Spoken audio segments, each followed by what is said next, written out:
অশ্লীলতা শুধু একটি পাপ নয়, এটি আপনার জীবনের বরকত চুরি করে নেয়। কলুষিত অন্তরে আল্লাহর বরকত স্থায়ী হয় না। ভাবুন তো সেই সত্তার মহিমা, যিনি ৭ আসমানের ওপর থেকেও আপনার হৃদয়ের প্রতিটি গোপন ইচ্ছা জানেন। আল্লাহ তাআলা কোরআনে বলেন, ওয়ালা তকরাবুল ফওয়াহিশা মা জহার মিনহা ওয়ামা বতান।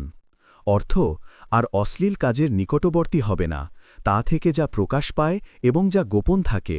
সূরা আল আনআম আয়াত নম্বর ১৫৩। কেনই বারণ?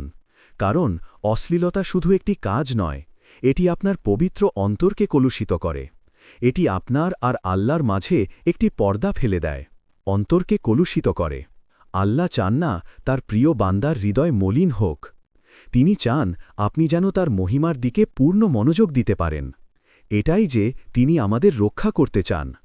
তাই আজই প্রতিজ্ঞা করুন, প্রকাশ্যে বা গোপনে কোনো পাপের ছায়া যেন আপনার হৃদয়ের শান্তি কেড়ে না নেয়।